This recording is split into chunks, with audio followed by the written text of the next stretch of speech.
Même s'il y a aujourd'hui, il y a 17 personnes qui arrivent, même si on a des locaux, même si on se développe, etc. Je pense qu'on n'a pas encore accompli ce qu'il fallait accomplir. Ouais. J'ai des projets qui sont fous en termes de croissance. C'était pas initialement mon projet. Hein. Moi, à la base, c'était un petit cabinet. Je finis à 17h. Je rentre chez moi et je kiffe ma vie.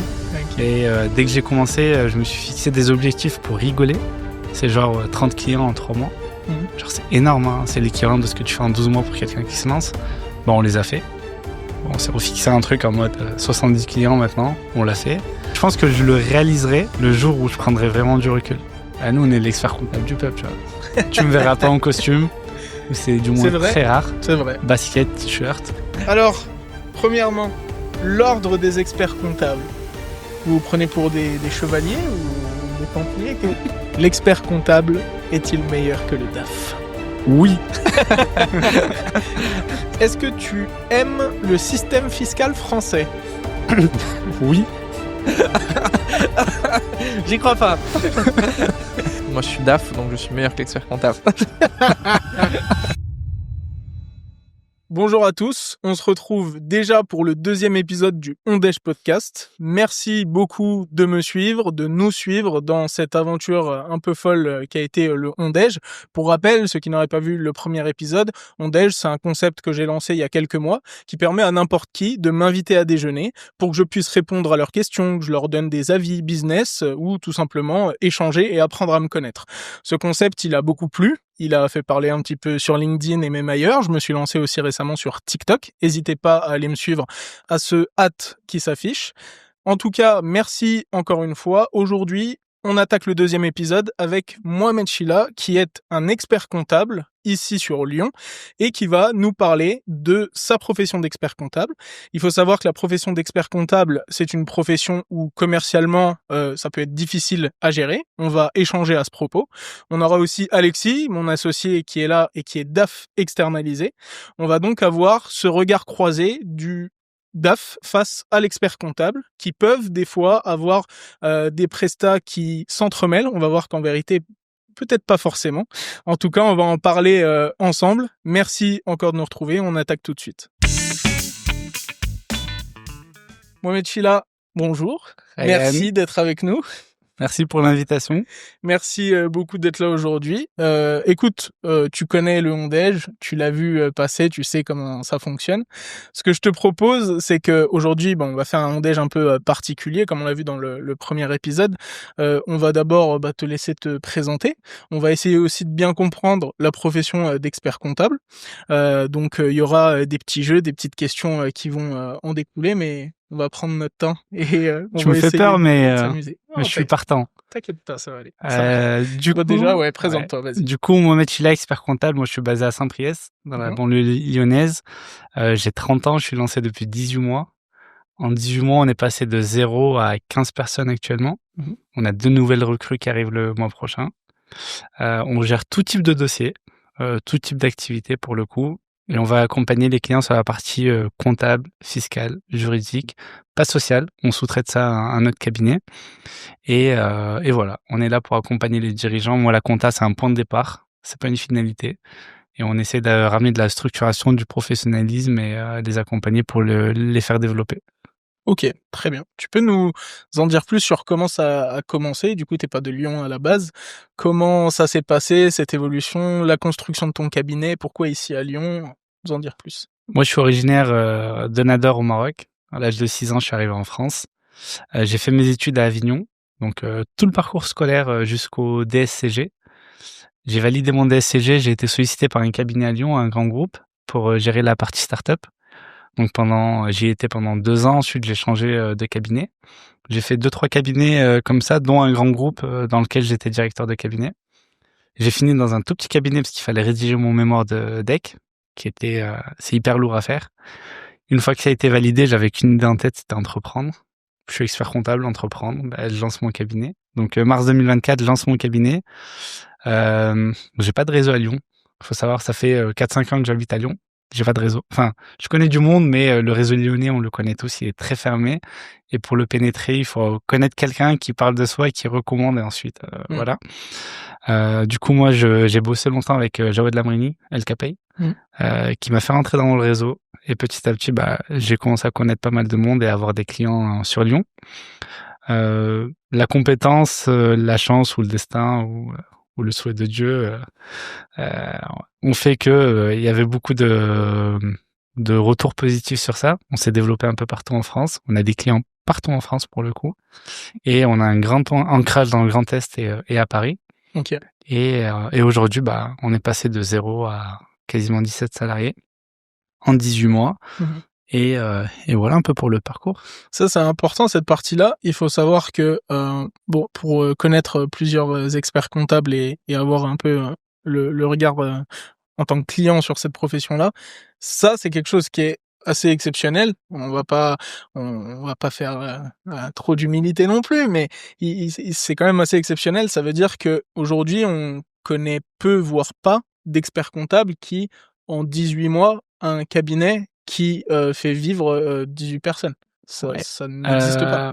Non, ça n'existe pas. C'est quelque chose de très rare.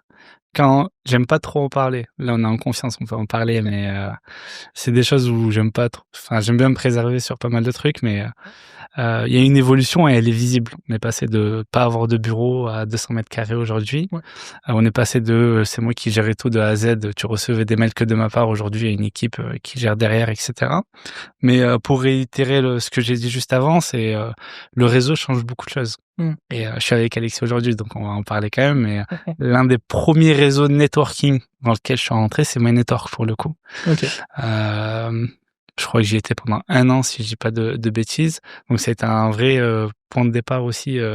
En parallèle du réseau dans lequel m'avait fait rentrer Jawed, qui lui était informel. C'était des connaissances, des repas, on se présentait, on montrait la compétence petit à petit. Mais ce premier réseau networking a changé un peu la donne parce que même si je signais pas de clients, mon nom circulait sur Lyon. Donc le jour où il y avait une problématique, on se disait, mais attends, j'ai rencontré un mec et... Toi, pour toi, le réseau, c'est ce qui a le plus joué?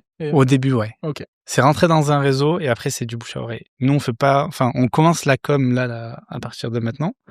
Faire un peu de communication, se démarquer un peu sur les réseaux, etc. Mais avant ça, c'est que du bouche à oreille. C'est-à-dire que le client bordelais, le client marseillais ou le client parisien a entendu parler de moi soit dans un événement, soit par le biais d'un autre client qui est déjà chez nous, etc. Ok. Et t'avais pas, toi, ton propre réseau d'avant dans les cabinets, etc. Si, ça, tu l'as toujours, mais quand tu sors d'un cabinet, c'est compliqué de récupérer des clients. Il y a cette question la première chose, c'est la loyauté. Tu vas pas voler le pain à celui qui t'a formé. Il y a de la déontologie aussi derrière. Et tout ce qui est réseau proche, je me suis toujours interdit de bosser avec les proches, famille, potes, vraiment potes, avec qui t'as grandi, etc. Parce que, je sais pas, c'est une règle d'or qui existe chez moi et je me le refuse. Ça veut pas dire que je vais pas les conseiller ou ou pas parler avec leur expert comptable, etc. Mais je m'interdis que ça soit des clients chez moi et pour lesquels je vais prendre des responsabilités à un moment donné. Ouais, et puis pour éviter de jouer sur la relation avec. Ouais, voilà. Moi, ce que je voulais te demander aussi, j'ai vu il y a quelques temps que t'es déjà passé dans des podcasts, t'as déjà parlé. Il y a une chose que tu as dit, et c'était, je crois, il y a un peu plus de 6 mois maintenant. T'avais dit que tu réalisais pas, en fait. Que toi, t'étais dans le flux, t'étais encore, en fait, l'expert comptable qui venait de commencer, entre guillemets, tu réalisais pas encore. Est-ce que ça a changé, là, maintenant? Est-ce que aujourd'hui tu réalises ou pas? Pas du tout. C'est quoi qui fait, à ton avis, pourquoi t'as pas cette prise de conscience de te dire... Non, alors, il y a une prise de conscience de voir les équipes, de voir l'évolution avec les bureaux, etc. Mais je pense que même s'il y a aujourd'hui, il y a 17 personnes qui arrivent, même si on a des locaux, même si on se développe, etc. Je pense qu'on n'a pas encore accompli ce qu'il fallait accomplir. J'ai des projets qui sont fous en termes de croissance. C'était pas initialement mon projet. Hein. Moi, à la base, c'était un petit cabinet. Je finis à 17h. Je rentre chez moi et je kiffe ma vie. Et dès que j'ai commencé, je me suis fixé des objectifs pour rigoler. C'est genre 30 clients en 3 mois. Genre, c'est énorme. Hein. C'est l'équivalent de ce que tu fais en 12 mois pour quelqu'un qui se lance. Bon, on les a fait. Bon, on s'est refixé un truc en mode 70 clients maintenant. On l'a fait. Et on se dit, écoute, tu sais, alhamdoulilah, on attaque et on gère le truc à fond, tu vois. Et je pense que je le réaliserai le jour où je prendrai vraiment du recul. Aujourd'hui, tu sais, t'es dans le guidon, t'es à fond dedans, tu vois pas le truc. Mais si je prends vraiment du recul à un moment donné, c'est-à-dire que je suis un peu moins dans la production, que dans du développement, de la gestion, etc., je le verrai un peu plus. Mais je suis un acharné du travail, donc je suis encore dans la prod, par volonté, pas par obligation, mais par volonté. Et justement, par rapport à cet acharnement de travail, bon, t'es pas le seul, mais on en a vu plusieurs sur LinkedIn ces derniers temps. Poster le genre de post qui fait pas plaisir de poster. Le post où, au niveau de la santé, c'est un peu plus difficile. Pour ma part, j'ai connu ça aussi. Je vais d'abord, avant de demander de lâcher les doses, je lâche les miens aussi. Moi aussi, j'ai eu ça. J'ai eu ce problème où, en fait, je me suis rendu compte que quand le travail s'accumule, en fait, tu as cette course un peu qui se lance où tu te dis que tu es dans un bon cercle vertueux et que t'as pas envie de le briser. Tu as envie de continuer, que ça fonctionne. Et un jour, tu te prends un mur, en fait. Et tu te dis que non, tu n'y arrives plus, que la fatigue, ça devient pro, etc. Comment ça, Moi, c'était en février 2025, du coup. Moi, c'était un cumul de plein de choses. Il y avait le fait que je bossais énormément. Il y avait le fait que j'avais chopé une simple grippe en venant de vacances et qui est restée. C'était un Covid qui s'est prolongé. Ça a créé plein de problèmes dans mon corps et sur mon diabète parce que je suis diabétique. Okay. Et du coup, je suis tombé littéralement, tu vois. On peut rentrer dans le détail, mais on a frôlé la mort au sens propre du terme. Et j'avais mis une publication sur LinkedIn pour une raison particulière. Du coup, je vais juste recontextualiser. C'est que moi, on a lancé un groupe WhatsApp où il y a quasiment 2000 experts comptables. Experts comptables 2.0. Ouais, voilà. Ce qui fait que, on va dire, je suis assez connu dans la profession. Mon nom a une certaine empreinte, etc. Et quand j'ai disparu pendant 3 semaines à moi, ça a inquiété beaucoup de monde. Quand j'ai inquiété beaucoup de monde, c'est que des gens venaient au bureau, des gens appelaient à tout va, des gens demandaient à l'ordre où est-ce que j'étais passé. Enfin, j'ai disparu alors que je publiais souvent, que je répondais souvent aux messages, etc.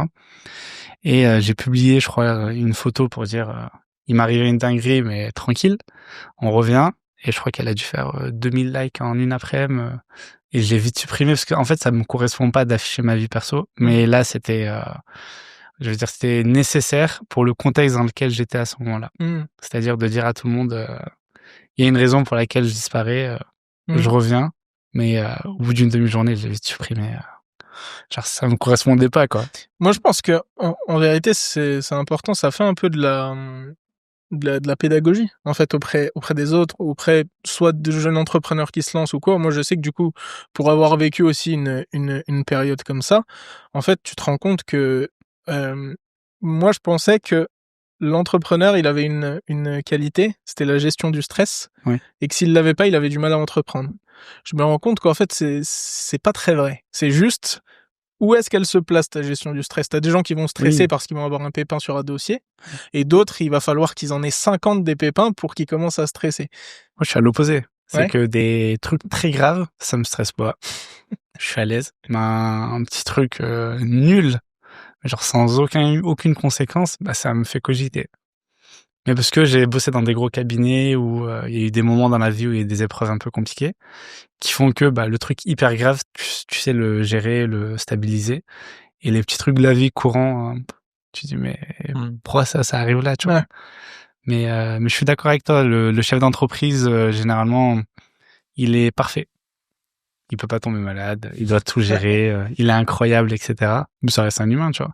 Bien sûr. Demain, tu te casses un pied, que tu sois salarié, chef d'entreprise ou chômeur, c'est un pied, c'est une situation, et voilà. Ouais, c'est sûr. Pour revenir sur, on était un peu sur les côtés négatifs, avec le développement. Il y a eu beaucoup de nouveaux clients, etc. Est-ce que tu as aussi rencontré des difficultés vis-à-vis des clients qui t'as pas pu délivrer ou de choses de ce type-là? Chez nous, pour le coup, il y a eu peut-être 3 ou 4 dossiers. Il y a eu des départs qui ont eu lieu, certains pour des contextes très très particuliers, ou d'autres, c'est toujours une question d'histoire. Il y a leur version, il y a ta version. Mais il y a eu quelques mécontentements à un moment donné. C'est quand t'es en phase de croissance et que il y a des choses que tu vas louper quoi qu'il arrive. Donc derrière, il faut juste l'assumer, tu vois. Quand t'es en tort, tu l'assumes, et tu passes à autre chose. Moi, il y a un truc que je déteste et qu'on m'a appris, c'est que tu vives sur des remords. Ouais. Genre, ça se finit mal. Et ça m'est arrivé sur un dossier où pendant longtemps, j'ai tenu tête. Mais après, je me suis dit, ça y est, je m'en fous, tu vois. Et on se tape dans la main, on se croise, on rigole, et le business, c'est autre chose, tu vois. Ouais. Mais dans une phase de croissance, le plus dur à gérer, c'est cette phase-là où tu dois insatisfaire personne, mais quoi qu'il arrive, tu vas perdre en qualité parce que tu délègues à des équipes qui n'ont pas la même vision que toi, qui sont très pros, qui sont très carrés aussi, mais qui traitent la chose de manière très différente. Et moi, c'est un défaut qu'il y a dans mon cabinet, c'est que le cabinet s'appelle Sheila et Associés. Donc, quand on vient me voir, on vient d'abord voir Sheila avant de voir les équipes. Ouais. Donc, et associés. tu vois, alors qu'il n'y a pas d'associés, tu vois, mais... C'est vrai, il n'y a pas d'associés en plus. Non, il n'y a pas Pourquoi Sheila et d'associés. Associés? Le cabinet, à la base, s'appelle Impulse. Pour C'est vrai. apporter une Ouais. impulsion dans la profession, etc. Sauf qu'à Lyon aussi, c'est un cabinet qui a un nom assez similaire, et pas le même exactement, mais qui se rapproche. Ok. Et au moment où j'ai envoyé mon dossier à l'ordre, ça passait en commission. Et du coup, ils m'ont appelé pour me dire que ça passera pas. C'était 13h55, la commission à 14h. Il fallait trouver un nouveau nom. Tu sais, t'as brandé le truc pendant des mois et des mois. T'as acheté tous les noms de domaine et tout. Je dis, mettez Sheila, point. Non, c'est pas possible. Mettez Sheila et Associés. Fin de l'histoire. Ok. Ça fait très gros cabinet d'avocats, l'ancienne, tu vois, mais voilà. On a fait un petit cut puisqu'on a reçu notre nourriture, puisqu'il faut se rappeler quand même que c'est un OnDej podcast, donc la base c'est de Dej quand même. On va commencer avec un petit sauce qui peut, vous allez voir, ça va être marrant. Si vous avez vu le premier épisode, c'est un peu la même chose. Mohamed, il va essayer de défendre sa profession d'expert comptable face à des commentaires de haters qu'on a récoltés sur les réseaux sociaux. Juste avant ça, je voulais te poser une dernière question, vu qu'on a reçu la nourriture un peu en avance. J'ai vu que ces derniers temps, tu fais pas mal de com. On voit des petites vidéos, des petits trucs où on te voit de loin dans un décor. C'est pourquoi là, pourquoi ça, pourquoi maintenant? C'est tout à l'heure, tu m'as posé une question, tu me dis ce que tu réalises ou pas. Ouais. Ça, c'est un moyen, pour moi, la communication, de venir stabiliser un peu l'image de marque du cabinet, pour mieux recruter, pour attirer des nouveaux clients, d'un certain standing ou pas, mais de nouveaux clients. Et si tu veux te faire connaître, comme les gros cabinets, etc., t'es obligé de communiquer. Aujourd'hui, tu peux pas dire qu'il est associé comme ça et tout le monde te connaît, mais par le biais des vidéos et de la communication. Là, les premières vidéos, celles que vous avez citées, il y en a une, c'est une présentation cabinet. On tourne aussi un spot publicitaire pour le cabinet. Mais l'objectif, c'est de créer des petites vidéos, 30 secondes, 1 minute. On va parler un peu de compta, un peu de l'image de la compta pour donner envie aux jeunes, et un peu se faire de la publicité de manière directe ou indirecte. Ok, très bien. Ça va, voilà. ça te correspond, le jeu d'acteur petit à petit encore. Parce que je sais que ça, c'est un peu le sujet, c'est que la com aujourd'hui, c'est important, c'est crucial, c'est inévitable. On est obligé de faire de la com, mais malheureusement, tout le monde n'est pas à l'aise avec la com. Donc, il faut trouver sa place, l'équilibre entre je dois en faire et en même temps, faut pas qu'on ait l'impression que je suis une personne radicalement différente de qui je suis vraiment, tu vois. Il y a ça, et deuxième chose, il y a vis-à-vis des clients aussi. Parce qu'ils te voient te mettre dans la com, dans les vidéos, etc. Et t'en as certains qui vont balancer et lui, il travaille pas sur mon dossier, il se prend pour un acteur. Tu vois, donc petit à petit, c'est de sensibiliser aussi sur ça. Notre objectif, c'est de faire des rendez-vous avec des clients filmés. Enfin, pas sur la partie secret pro, mais vraiment montrer un déroulé, mettre en avant certaines personnes, partenaires ou clients aussi. Et l'objectif, c'est tout le monde est sur ton téléphone, tu scrolles, scroll sur nous et tu verras que c'est sympa. Ok.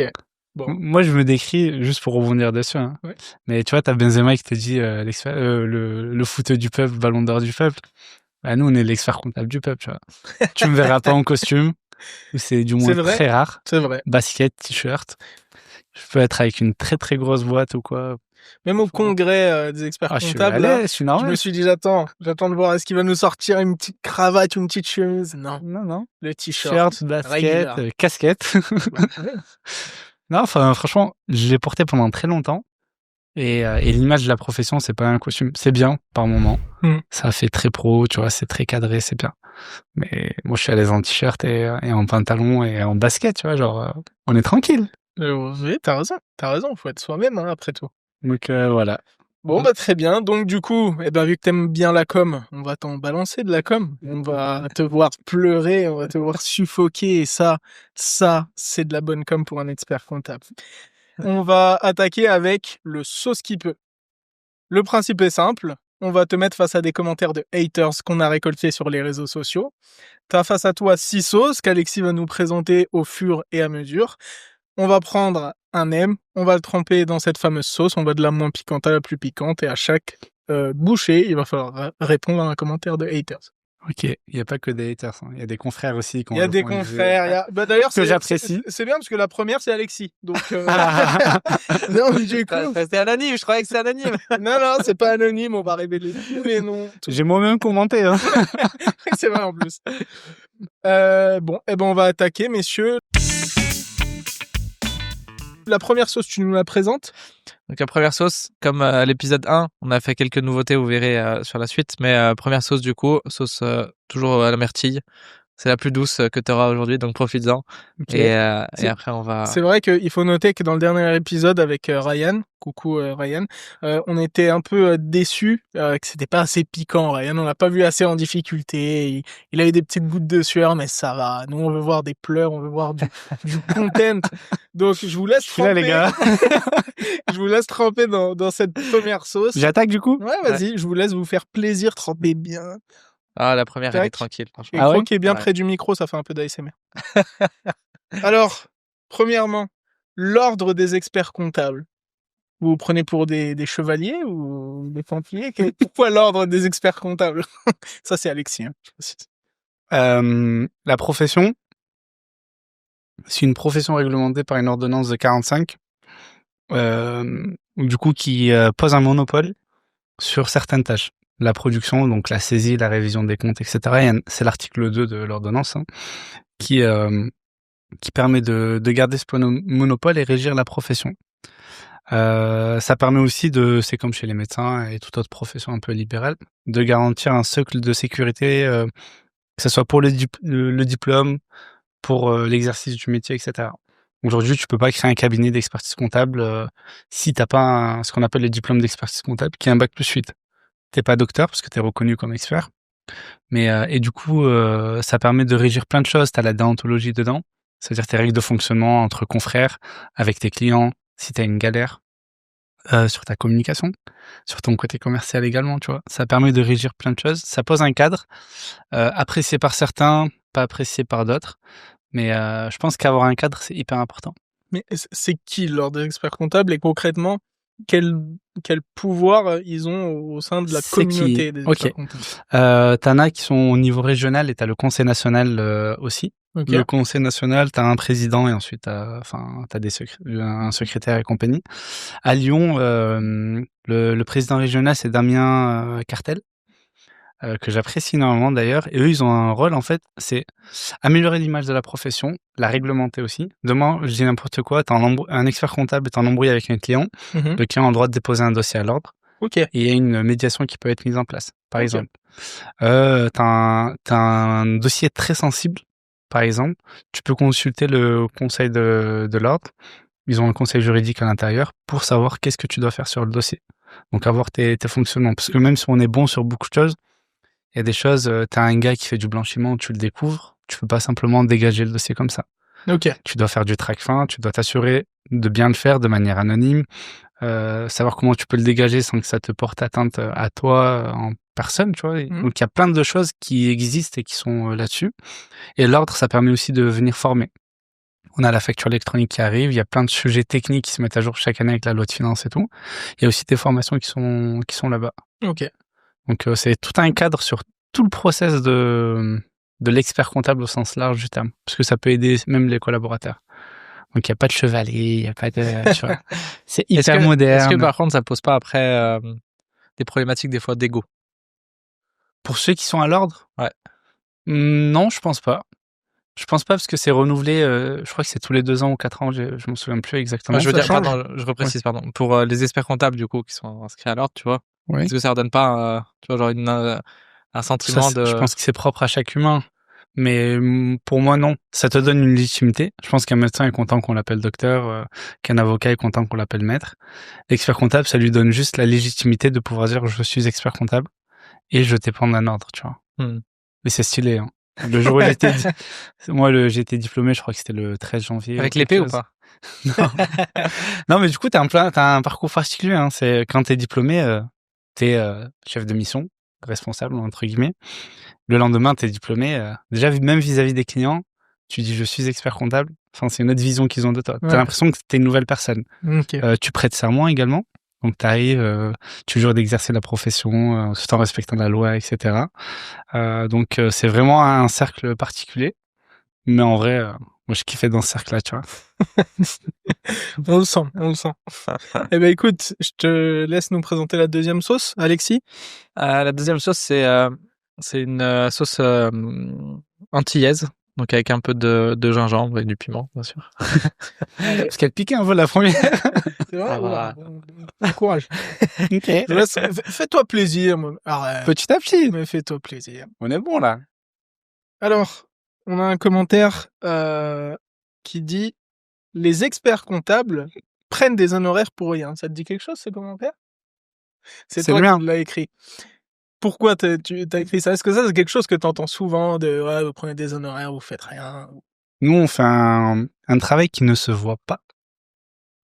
On saisit des factures. Pour les clients, ça se voit pas. On fait un bilan. Pour eux, c'est cliquer sur un bouton et voilà. Derrière, il y a un dossier de travail. On doit justifier tous les comptes, etc. Mais souvent, ce qui revient, c'est que je paye mon expert comptable, mais je vois pas ce qu'il a fait. Donc, il y a une réalité peut-être, hein. Ça peut arriver dans certains cas où tu as des experts comptables qui sont débordés, qui vont maltraiter un dossier ou quelque chose comme ça. Mais dans les faits, le fait qu'on fasse quelque chose où il n'y a pas de livrable au sens propre, à part une déclaration de TVA qui peut tomber tous les mois, par exemple, ou un bilan une fois par an, pour eux, pendant 12 mois, j'ai pas de livrable, donc t'as pas fait de boulot, donc je te paie pendant 12 mois. Ou il y a un mois où t'as pas d'activité, pour eux, dans leur tête, j'ai pas d'activité, j'ai pas d'honoraire. Tu vois. Et j'ai lu il y a pas longtemps sur un dossier où je lui ai dit, sur ton abonnement téléphonique, t'as des gigas illimités, tu utilises que 10 gigas, sur tout le surplus, pourquoi tu payes un abonnement, tu vois? Ouais. Mais dans les faits, tu payes, ton contrat est annualisé. Donc tu payes pour l'année ce que tu vas produire. Mais c'est vrai que c'est quelque chose qui revient souvent. Et le prix également revient souvent aussi. Par rapport à ça. Ok, très bien. Elle piquait. Un peu, ouais. Pourquoi elle t'a arraché ça? Mais non, mais attends, voir moi qui suis en jeu, alors je ne joue pas à ce jeu tout simplement parce que il a peur. Pour des raisons de santé. Non, c'est pour des raisons de santé. J'ai vraiment un problème de santé qui m'empêche de manger épicé. Tu peux appeler mon docteur vite fait? Mais pas vu ton certificat médical. J'ai vu que Mohamed il y va doucement sur la sauce. Hein. Ouais. Il y va doucement. Toi, tu te fais plaisir. On va taper fort sur la suite. Regarde, il y en a presque plus de la rouge. La première, t'as vu? Ouais, mais il fallait, tu sais, c'est avant de sauter dans la piscine ou quoi. Même si tu sais nager, quand tu retournes au bout de 12 mois, tu mets ton petit truc comme ça. Manger épicé d'habitude ou pas? Non, c'est ce que je lui disais tout à l'heure. Que quand t'es prêt mentalement, genre, tu sais que ce soir tu manges épicé, pas tranquille, ça te fait rien, mais par surprise, non. Et bah là, tu le sais. Ouais, ça me va. Non, ça me va. Je te laisse nous présenter la troisième sauce, Alexis. La troisième sauce, c'est un e-commerçant qui a lancé en fait de la purée de piment. Ça s'appelle Maison Sau, S-O-W. On avait parlé dans la première vidéo déjà que j'ai accompagné sur une prestation et qui fait de la purée de piment du coup recette faite par sa mère et qui est pas mal. Eh ben allez-y, je vous laisse. Il y a pas de temps genre pour récupérer. Non. Mieux vaut tout prendre d'un coup et comme ça on est tranquille. C'est quoi, je te fais plaisir sur celle-là. Ah, celle-là, je crois qu'elle est rare. Ouais. Ah ouais? Allez-y. Alors là, on a un commentaire de Alaïdine de LKP, donc avec qui tu travailles, qui nous dit: est-ce que les experts comptables considèrent les gestionnaires de paie comme des concurrents? Non. Non? Enfin, on passe à la sauce suivante. Non, c'est des partenaires. Avant, la paye, c'était internalisé dans un cabinet. Parce que dans ton processus scolaire, éducatif, etc., pour devenir expert comptable, tu avais une grosse partie sur ça et tu pouvais te permettre d'avoir des équipes en interne. Aujourd'hui, c'est un autre métier. C'est comme le juridique, c'est un autre métier, etc. Donc, la plupart sous-traitent à des cabinets comme LKP et Monde Social.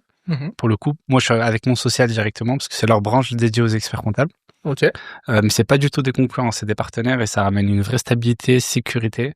Aujourd'hui, tu me parles de fil de paie, je sais te faire une analyse simple, mais rentrer dans du détail, te parler de mutuelle prévoyance, de cotisation, de gestion, tout ça, c'est pas mon job. Moi, je contrôle la cohérence des éléments et si c'est cohérent, c'est bon pour moi. Donc toi, ton job à ce moment-là, c'est de les renvoyer vers un gestionnaire de paie comme LKP. Et si tu te retrouves, je sais pas, je vais pousser le vice, mais face à un client qui te dit « Ouais, non, mais moi, j'ai confiance en toi, je préfère que ça soit toi qui gères, etc. » Non. Nous, on réalise pas du tout la mission. Ok. Juste la petite différence. LKP, c'est pour tes clients en direct. Mon social, en fait, c'est il travaille avec le cabinet. Ouais, en fait, il y a En deux. fait, c'est en direct. Et du coup, ça m'amène à la petite question. Est-ce que tu penses que les experts comptables sont prêts à être transparents sur le fait qu'ils sous-traitent de la paye ou est-ce que De plus en plus. En fait, si tu veux, tu as deux catégories. Tu as ceux qui sont un peu plus âgés dans la profession, qui avant avaient un service paye et que petit à petit l'ont plus et qui sont en train de le lâcher. Donc, eux, ils veulent toujours parler au nom de leur cabinet et que ça se sache pas auprès d'un client. Je pense que ça doit être encore une majorité. Et tu as les plus jeunes experts comptables qui arrivent aujourd'hui et eux s'en foutent que tu parles dans ta marque ou en marque. Donc, le job est fait et que tout se passe bien. Il n'y a pas de problème. Moi, c'est mon cas, par exemple. Tu parles parce que du coup, ouais, ils ont deux branches. Moi, je suis sur celle de mon social. Tu parles en mon social ou moi, je suis là. Je m'en fous réellement. Ouais. Tant que le job est fait, ça me va. Ok.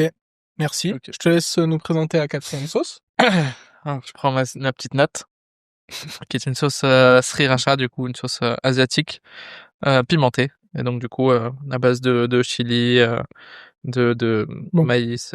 Je précise, puisque j'imagine que tout le monde connaît la sauce sriracha, bien évidemment. Là, c'est une sauce sriracha boostée. Hein. Elle est plus piquante que celle que vous trouvez dans les restaurants asiatiques ou autres.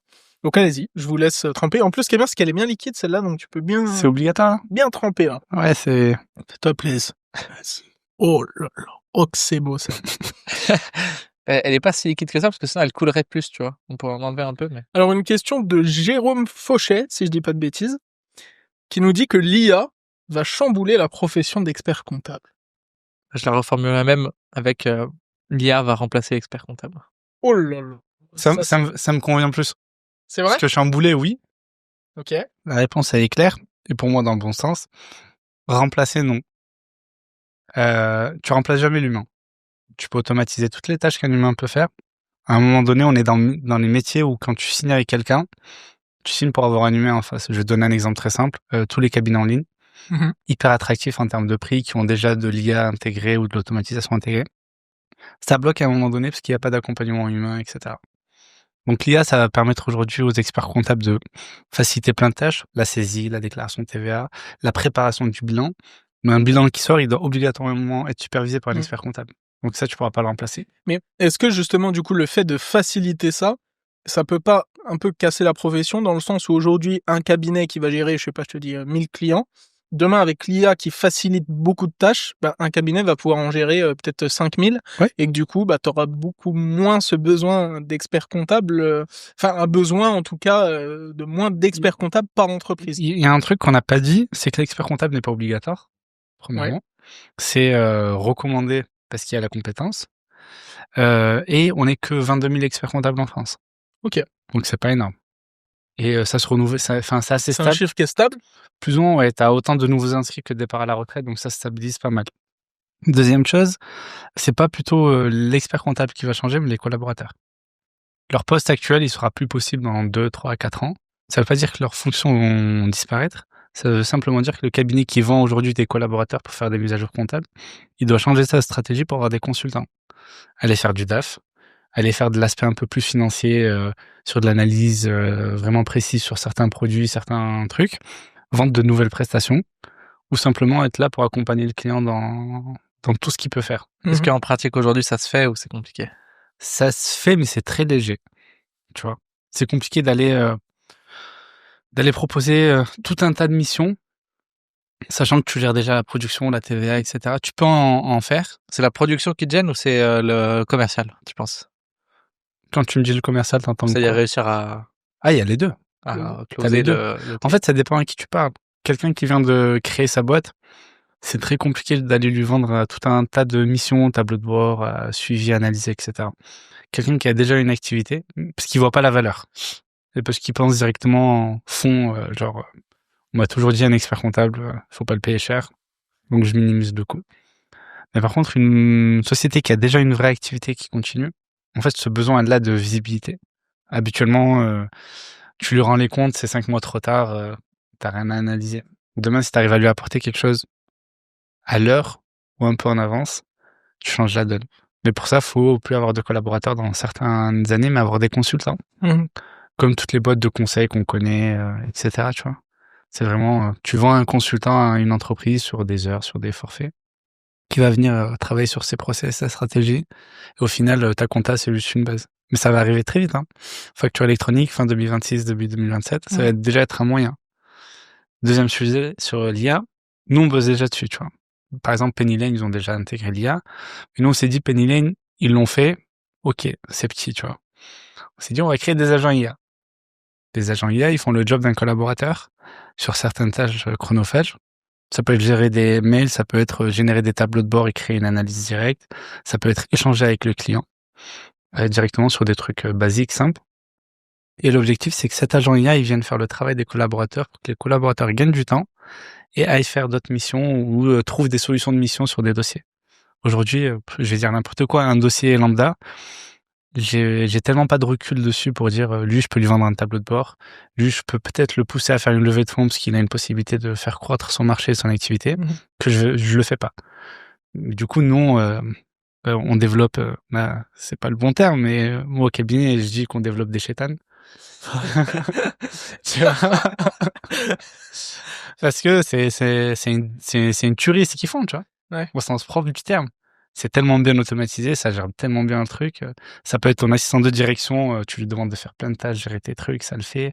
Tu lui mets de la data, ça te fait des prévisionnels en quelques secondes. Tu supervises, tu contrôles, tu vois. Mais tout ce que tu peux faire avec CloudGPT, c'est fait, mais de manière genre formatée collaborateur. Il a toutes les consignes de ton collaborateur, etc. Ok. Donc moi, ça remplace pas. C'est un plus, tu vois. C'est juste que la personne Après, faut recruter d'autres profils. ou tu transformes tes profils actuels. Tu vois. Donc ça remplace pas, ça vient accompagner les transformations. Très bien. Pas Merci. mal. On va attaquer la 5e avant-dernière sauce. Mais tu sais, juste pour l'histoire, hein. Mais celle-là, elle me paraissait douce, hein. C'est vrai? Ouais, en fait, il y a un truc, parce que tu vois, genre moi, à chaque fois, j'essaye de les classer, mais c'est pas facile. Sauf qu'en fait, le truc, c'est que des fois, vu que celle d'avant, elle était piquante. Ouais, En fait, y celle a pas un d'avant, gros ouais, elle gap. a tapé, ouais. Et donc, du coup, en fait, vu qu'il n'y a pas de gros gap, tu te dis qu'elle pique moins. Mais en fait, Ouais. en vrai, elle pique un petit peu plus. Celle-là, elle m'a plus tué, celle d'avant, c'était un peu plus le chaud. gap était plus fort là. Ouais. Bon, Moi, là, celle qui m'a vraiment, c'était celle-là. là, normalement, on passe sur quelque chose de plus piquant, que ça soit au niveau de la sauce ou de la question d'ailleurs. Donc, Allez. je vous laisse tremper. Et du coup, une sauce qui est à l'ananas. C'est vrai. Ananas. Ouais. Petit goût d'ananas. Allez, c'est quoi, je te fais plaisir sur ça. Après, le seul truc, c'est est-ce que tu Parce vas qu'on a sentir pour l'ananas objectif au de début. faire un titre, l'expert comptable qui pleure. C'est vrai. Mais là, tu me fais plaisir. Les experts comptables sont censés proposer du conseil. Pourquoi on a l'impression que le conseil disparaît? Cette question est anonyme, je précise. Ah, ça pique. La question ou la sauce? La sauce. La question, elle est ici. Les experts comptables sont censés proposer du conseil, mais ils le font pas. Ok. Deux sujets. Enfin, pas proposer, faire du conseil. Ouais. C'est ça. Alors, en fait, ça dépend ce que tu as signé avec ton expert comptable. En fait, il y a un sujet, on va en parler. Quand tu signes avec un expert comptable, c'est très rare qu'un client définisse son besoin. Lui, quand il vient dans sa tête, il vient, il faut que tu fasses ma TVA, mon bilan, etc. Et en mode, le reste, ça m'intéresse pas. Sauf qu'il se retrouve dans une activité où à un moment, il va bloquer, etc. Et là, il va commencer à dire, mais il m'a jamais rien dit, mon expert comptable, tu vois. Genre, il faut que l'expert comptable soit proactif, c'est une chose.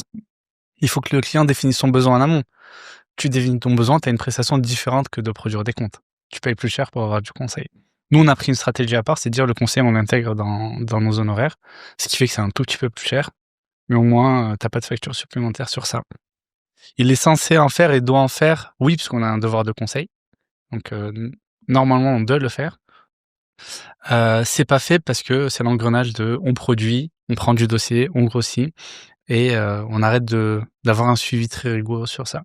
Et les collaborateurs qui vont gérer ou le chef de mission qui va accompagner, il connaît pas toutes les problématiques sur le dossier. Mais en réalité, le conseil, il les fait, tu vois.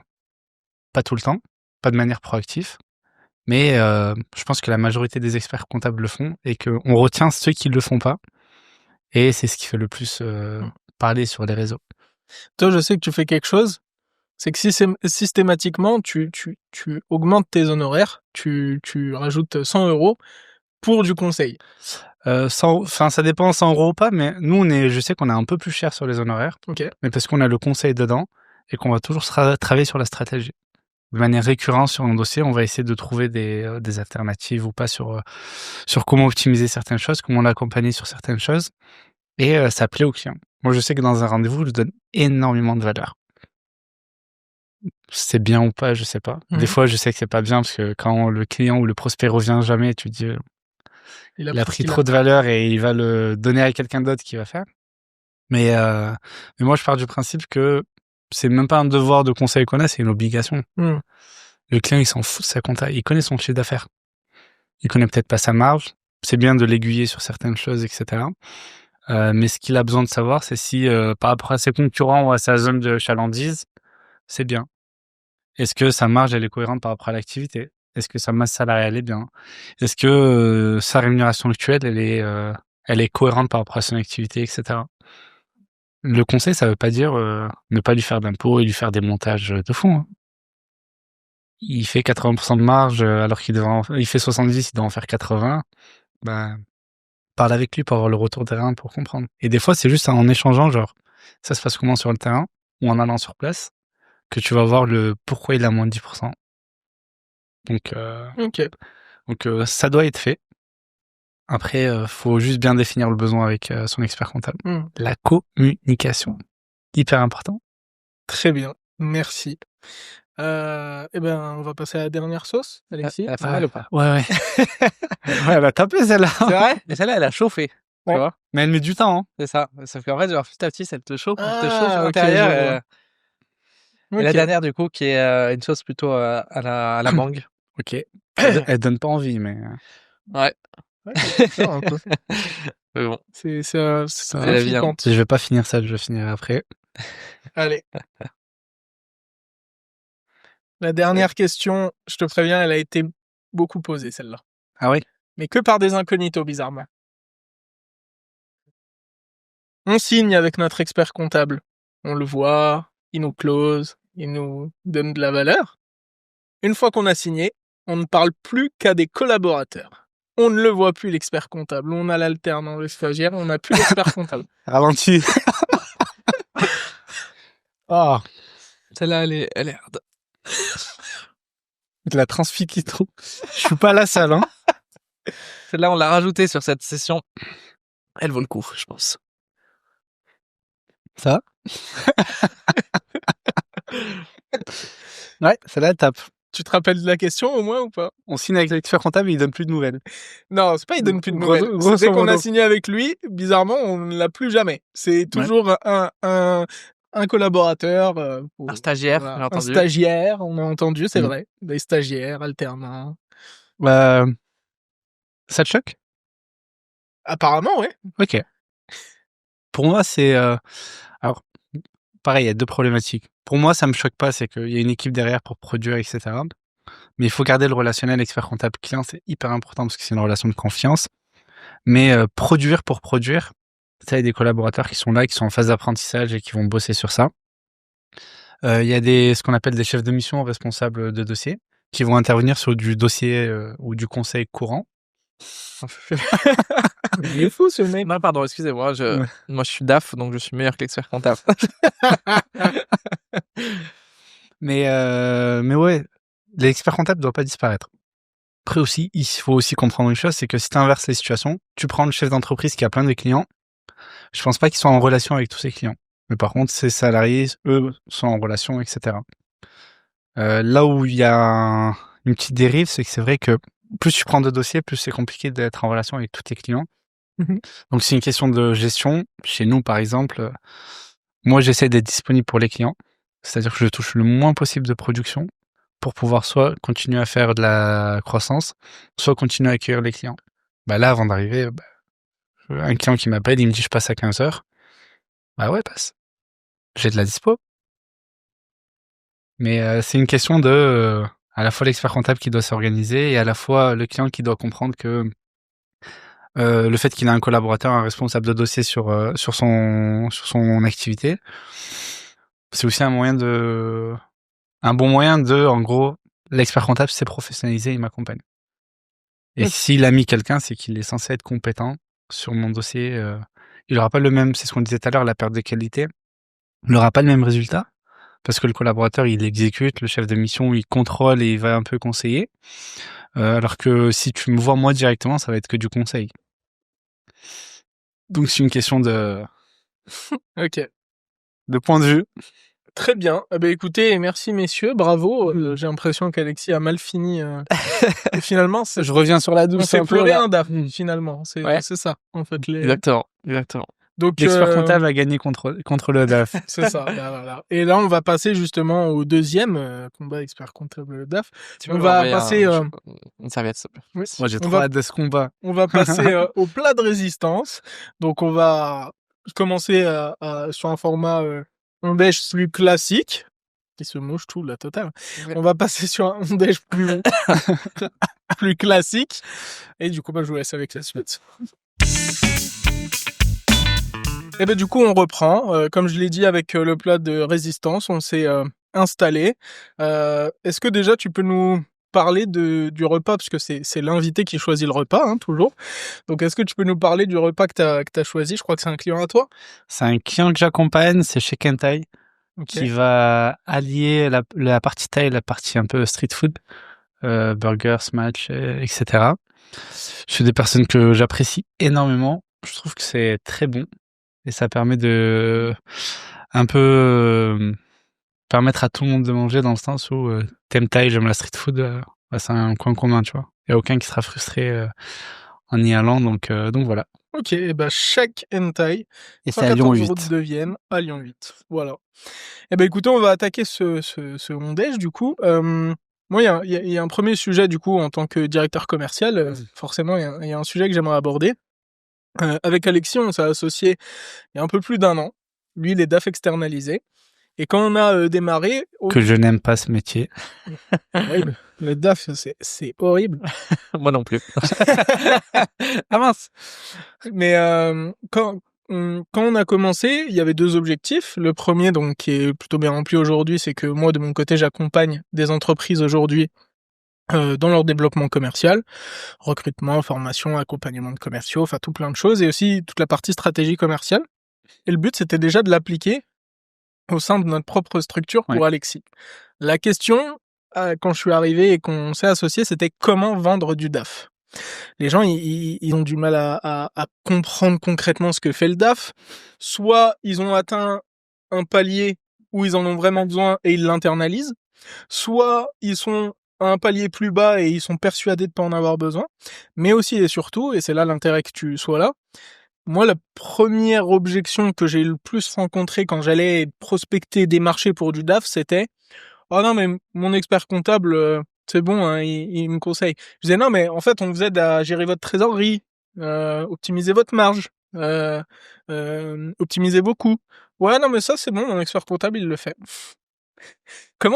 Est-ce que déjà c'est vrai, ça? Est-ce qu'un expert comptable, il va faire ça? Et enfin, comment tu le vois, ça? C'est vrai, oui, parce que ça peut faire partie de son panel de missions. Dans ce qu'il peut faire, pas dans ce qu'il fait. Ok. Dans ce qu'il peut faire, il peut tout faire. Enfin, tout ce que tu peux penser qui se rapproche à la finance, on peut le faire. Par contre, ça nécessite du temps, de la compétence, et de dédier une personne à ça, quand même. Donc, la première confusion qu'on fait, et je pense qu'elle est double, c'est que le client pense que le DAF, c'est un expert comptable. C'est la même mission que l'expert comptable. C'est simple, ils disent « Ah, t'es comptable ». Ouais, voilà. C'est la réduction qu'on va faire. Donc, ça, c'est la première chose. La deuxième chose, c'est que quand l'expert comptable se présente, il doit séduire, il doit vendre. Donc, il va dire « Ça, on le fait, ça, on le fait, ça, on le fait, ça, on le fait, ça, on le fait ». Sans le faire forcément. Mais c'est vrai, parce qu'on a la tête dans le guidon, etc. Aujourd'hui, tu as beaucoup plus de cabinets qui vont développer un petit pôle, 1 à 2 personnes, qui vont mettre des personnes dedans sur l'aspect financier, DAF, etc. C'est extrêmement à la mode. Et c'est une bonne chose, tu vois.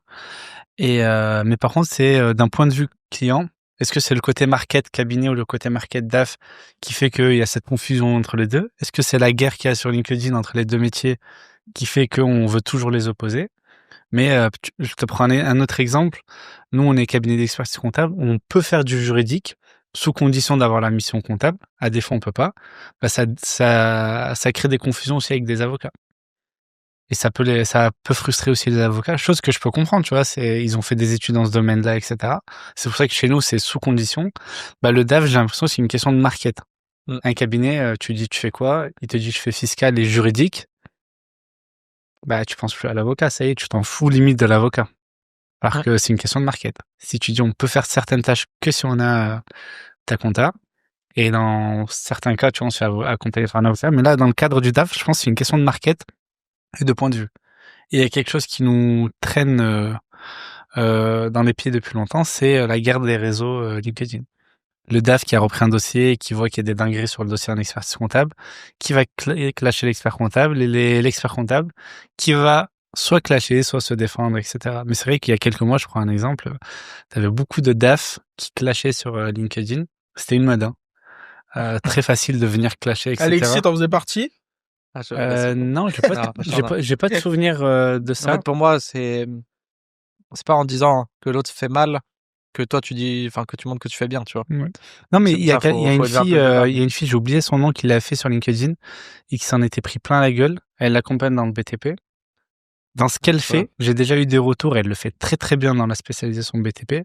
Mais je pense que avoir clashé, c'est une question de perception. C'est soit un désarroi, elle en avait marre de certains trucs, elle l'a dit, peut-être ça a été mal dit.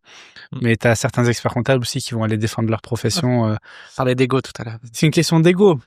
Mais je pense que tu tapes quelqu'un qui a fait 8 ans d'études, qui a sacrifié temps, famille, etc. et tu viens de lui dire ce que tu fais, c'est nul. Ou tu le fais très mal et tout. Moi, demain, tu me dis ton travail, c'est nul. Franchement, ça me touche, tu vois. Donc, tu défends un peu ton pain et ton métier. Mais je pense que c'est une question de market entre les deux métiers. Et je pense que t'as touché un point qui est important, qui me semble important en tout cas, moi, c'est que, en fait, en entrée de mission, je pense que les experts comptables, ils ont tendance des fois à vendre. Oui. Et ça crée, en fait, une vraie problématique quand après, en fait, quelqu'un découvre que, bah, ce que le client percevait comme valeur, en fait, c'est pas ce qu'il a eu.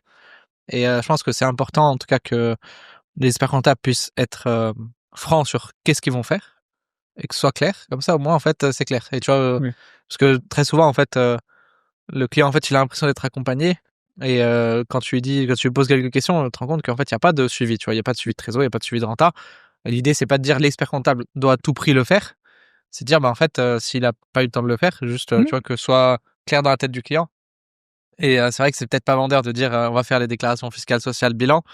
Mais c'est aussi, ça fait partie, je pense, d'une forme de déontologie, en fait, d'expliquer ce que tu as vendu. Oui. Enfin, c'est même pas du danto, tu vois. Je pense que c'est très market. Tu te vends comme étant sur tous les plans. Certains le font, hein. C'est très bien, mais c'est une question d'humain, de timing, de temps alloué à quelque chose.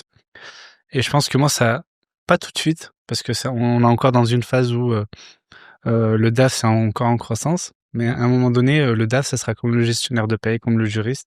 Quelqu'un où ça sera vraiment le vrai partenaire de l'expert Mais c'est comptable. là où, pour moi, il y a, de mon expérience personnelle, il y a un vrai frein des experts comptables à réussir à travailler en partenariat de manière générale, sur d'autres problématiques aussi, de ceux que j'ai rencontrés. C'est mon expérience personnelle, hein. Je dis pas que c'est de généralité. Mais en fait, d'avoir certains qui sont pas trop prêts à passer, en fait, entre guillemets, même avec accord, on va dire, financier derrière. Ouais. Et moi, je me souviens, par exemple, un expert comptable avec qui on travaillait en partenariat. Et en fait, partenariat, comme je dis, c'est que en fait, je faisais du squash. Tu vois, genre, moi, j'envoyais des gens parce que moi, je fais pas moi, je fais pas du expert comptable, tu vois. Donc, j'envoie des gens. J'envoie vers ceux qui me semblent être le meilleur, le plus professionnel, etc. Et j'envoie des gens. Et en fait, qu'est-ce qui s'est passé? On a été en litige sur un dossier où il avait fait un conseil. Et du coup, un avocat avait dit que le conseil était pas bon. Et en fait, il a cru que c'était moi qui l'avais descendu. Et il m'a dit: «Ouais, on arrête le partenariat et cetera». Et en fait, comme si ça allait me toucher. Tu m'as jamais rien apporté. En fait, du coup, tu vois, genre, OK. tant pis, tu vois? Mais c'est vrai que j'ai l'impression qu'il y a quand même cette, cette problématique-là de réussir à faire la passe des fois. Est-ce que, c'est quelque chose que tu ressens aussi? Il y a un truc que tu viens de dire, juste pour agrémenter, il y a un truc que tu viens de dire qui est hyper important et que moi j'ai remarqué. On est d'accord, tu as cette guerre expert comptable DAF qu'on a vu un peu sur les réseaux sociaux, qui en réalité, dans la vraie vie, est pas si présente. En tout cas, on a un expert comptable et un DAF. Le DAF est à droite, l'expert comptable à gauche, quand même. Euh, C'est quoi? mais C'est une analyse politique? on a, on a un peu ce truc de David contre Goliath. En fait, pour moi, le DAF, il peut pas trop se défendre, en fait, face à l'expert comptable. Parce que l'expert comptable, si il veut proposer une presta assimilée DAF, il peut le faire, tu l'as dit. Par contre, le DAF, il pourra jamais prendre le rôle d'un expert comptable. C'est ce que je disais tout à l'heure, le monopole. Il y a ce On l'a. truc-là. En fait, moi, il y a un truc qui m'énerve, c'est qu'on vienne confronter plusieurs professions. Mhm. T'as le DAF qui fait son job, t'as l'expert comptable qui fait son job.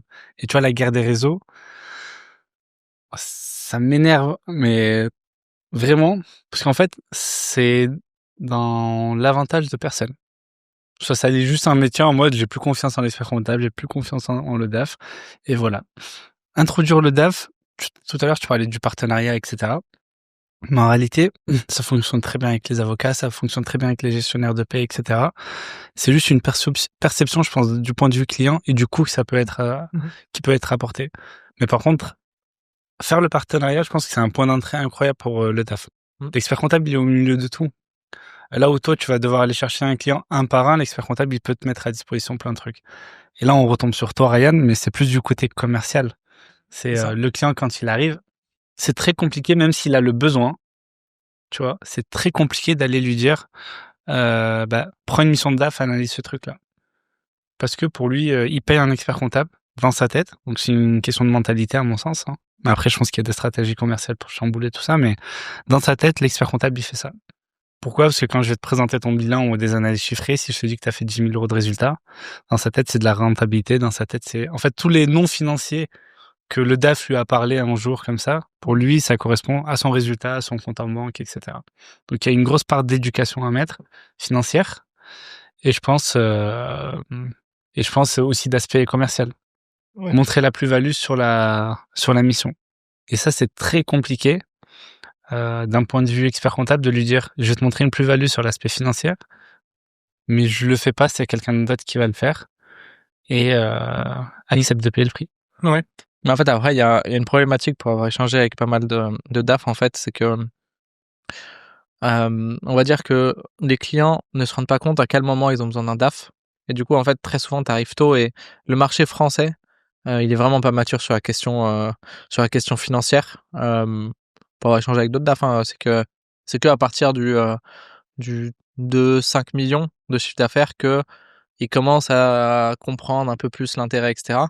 Alors que, en fait, au final, pour avoir été dans des boîtes plus petites, à faire un peu d'autres choses, et cetera, en fait, tu te rends compte que c'est quelque chose qui est central. Tu vois, la boîte qui fait 300 000 euros de chiffre d'affaires, mais qui sait pas sur quel produit elle marche le plus, en fait, au final, elle perd beaucoup de temps. En fait, elle va développer un produit qui sera pas le plus rentable et ça va lui faire passer peut-être des steps, mais tu vois, en fait, en marchant à l'envers, en fait, tout simplement. Mais Est-ce que c'est pas une question de market? Tu vois, j'en parle depuis tout à l'heure, mais est-ce que parce que dans l'image des gens, c'est un DAF, c'est que pour une grosse boîte? Parce que c'est ce qu'on voit dans les films, c'est ce qu'on voit quand tu lis des textes, des trucs comme ça.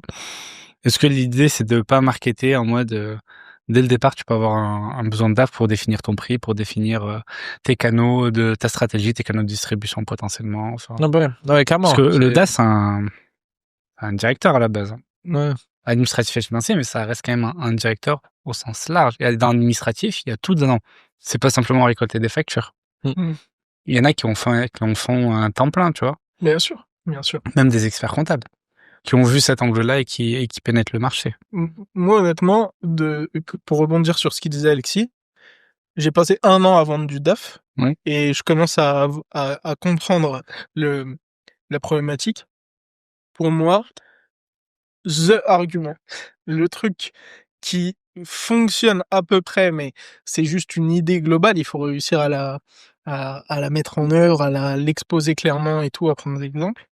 C'est un DAF, il va te permettre d'éviter de prendre un mur que tu vois pas. Ouais. En gros, c'est, je pense, le seul moyen de faire comprendre aux gens l'intérêt d'un DAF. Dès que tu vas leur parler de ouais, mais un DAF, il va te faire gagner de l'argent parce qu'il va te permettre d'optimiser tes coûts.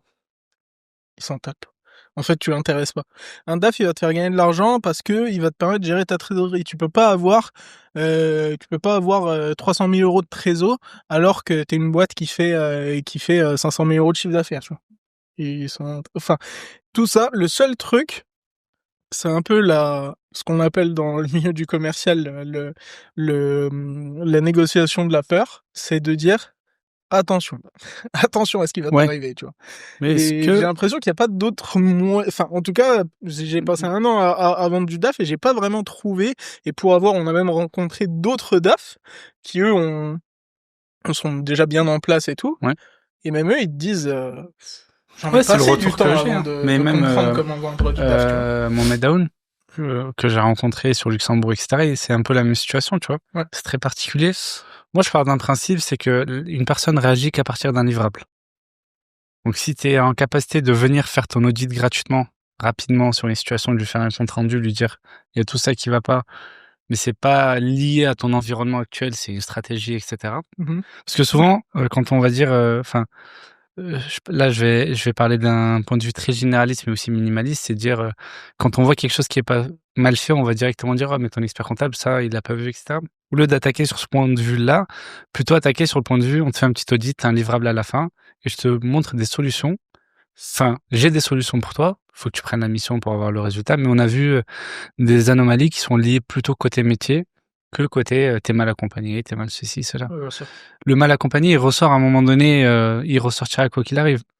Parce que les décisions prises, elles vont impacter la compta, elles vont impacter plein de branches dans l'activité de la personne, et les décisions seront prises à un moment donné. Moi, je pense que c'est le seul moyen qui fonctionne, c'est avoir ton audit gratuit ou pas, ou facturable à prix plus bas avec un livrable. Moi, j'ai vu dans ma profession, je peux te conseiller pendant 3 heures, et dans le conseil que je te donne, je te fais gagner des centaines de milliers d'euros. Si je t'ai pas fait un rapport à la fin, si je veux te facturer, impossible. Il va dire, ouais, mais c'est un échange informel, tu m'as donné les infos, ok, mais pourquoi je te paierai? Ouais. Alors que si j'envoie un rapport, il y a le logo du cabinet, il y a ma signature à la fin, genre, c'est déjà plus formel. Ouais, ok. Juste pour avancer un peu, puisque le temps file, est-ce que du coup, toi, par rapport à ces problématiques commerciales que je t'ai exposées un peu du côté DAF, est-ce que toi, côté expertise comptable, tu rencontres des problématiques de ce type d'ordre commercial? Je pense, pour rappel, au fait que du coup, quand on est expert comptable, on n'a pas le droit de prospecter, c'est Ouais. ça? Comment tu l'expliques? C'est plus technique que ça en réalité. On a du mal commercialement sur certaines choses, c'est que nous, on a des cabinets en ligne qui cassent les prix Ouais, et qui sont visibles. Ouais. Donc, ce qui fait que dans la tête des gens, il y a des prix de marché qui sont totalement faussés. Quand ils arrivent chez toi, tu vas leur proposer quelque chose, tu vends de l'invisible, de la mise à jour compta, etc. Donc, quand tu vas proposer 200, 300, 400 euros par mois, pour eux, ils le voient plus comme un centre de coût qu'un centre d'opportunité. En mode, je paye 400 euros, mais ça va me faire gagner de l'argent. Ils disent plus, je paye 400 euros, il va faire des mises à jour comptables, je vais jamais le voir, et voilà.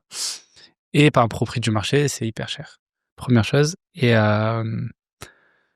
deuxième chose, sur la partie démarchage, etc., en fait, c'est plus technique, c'est que tu peux te faire de la publicité, mais il faut respecter certaines conditions. Il faut respecter un peu l'image de la profession, qui est une image très réglementée, etc. Faut pas dire que t'es le meilleur, parce que tu portes atteinte à la concurrence et tu dénigres de manière indirecte. Et il faut surtout que ça soit en cohérence avec ce que tu fais. Mais les deux plus gros trucs qu'il y a 4 ou 5 conditions dans l'ordonnance qui régit ça, tu vois. En plus, ça a été mis à jour il y a quelques années, hein, ça. C'est évolutif, mais c'est de ne pas dénigrer tes concurrents. Je suis pas le meilleur, mais on a un bon cabinet, on a des bons process, etc. Mais je suis pas le meilleur, sans que tu dénigres tes concurrents. Et t'as pas le droit d'aller appeler un cabinet en disant ton cabinet fait n'importe quoi, viens chez nous. Tu vois, ça c'est du dénigrement. Un client, aussi. je veux dire pas. Ouais, Exactement. un client, pardon. Ouais. Nous, on a une règle d'or, c'est la confraternité. Les respecter ou pas, mais on a une règle d'or. C'est vrai que ça, moi, c'est un truc qui m'amuse un peu.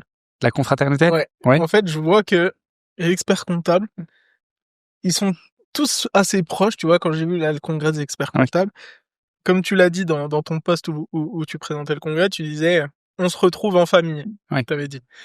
Et c'est marrant ce truc de tous être des concurrents, tous avoir des clients qu'on Ouais. peut presque se piquer, mais pourtant, non, on est là, on est potes et que... Bah, c'est le côté confraternel qui fait qu'on est liés. On sait qu'il y a plein de règles qui vont régir nos relations. Mais par contre, le truc de la... En gros, on est une big family, etc. Tu vois, c'est réel. De mon point de vue. C'est Ouais. peut-être un point de vue de bisounours. C'est parce que on s'est fait un cercle assez fermé aussi chez des experts comptables. Mais moi, je fais une publication sur Instagram pour faire une promo cabinet.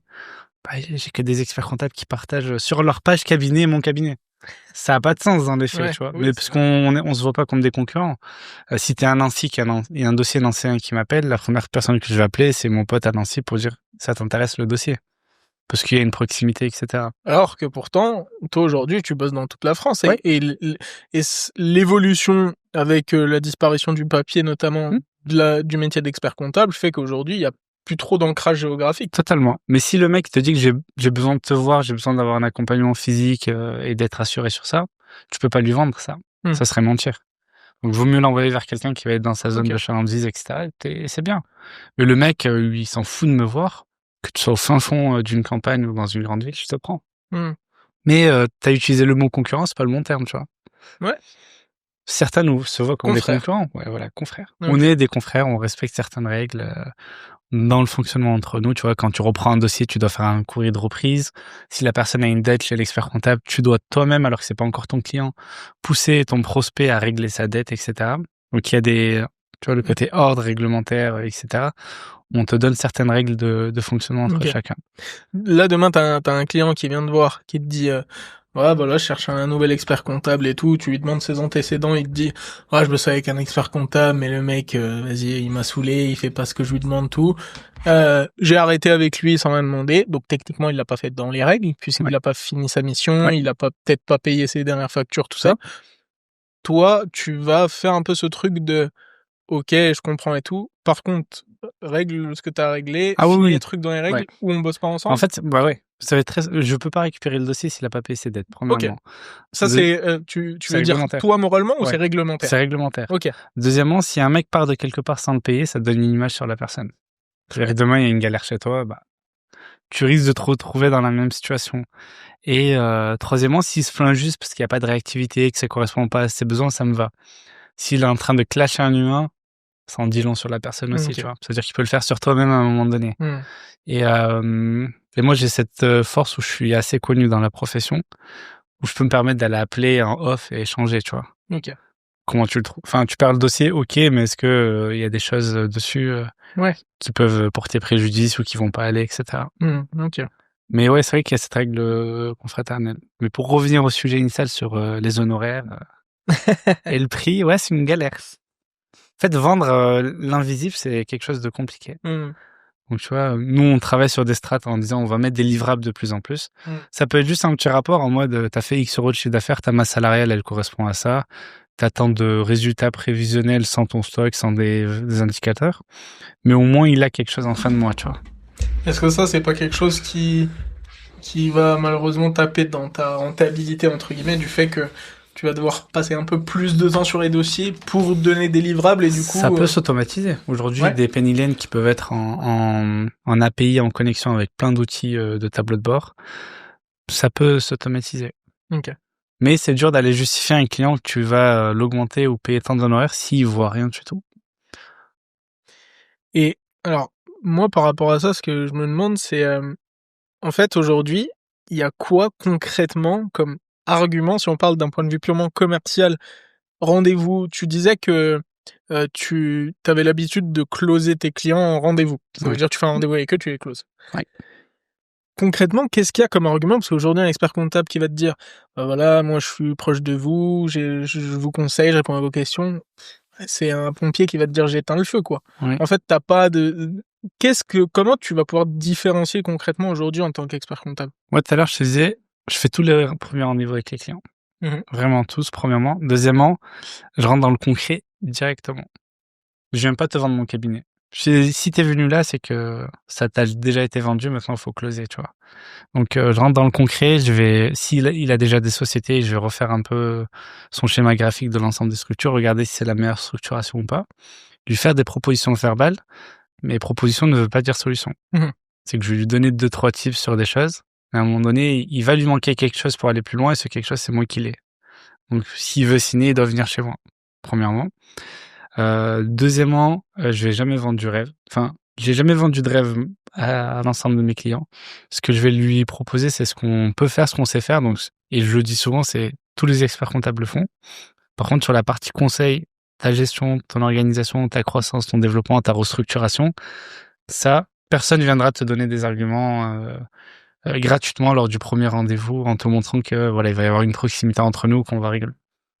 Nous, aujourd'hui, la plupart de mes clients, je vais pas dire c'est des potes parce que ça me ferait avoir beaucoup trop de potes, mais c'est des personnes que je vais apprécier énormément, même personnellement. Je suis accessible sur WhatsApp facilement ou pas, ça dépend des moments où j'oublie de répondre parce que j'ai ouvert et que parmi les centaines de messages, j'oublie de répondre.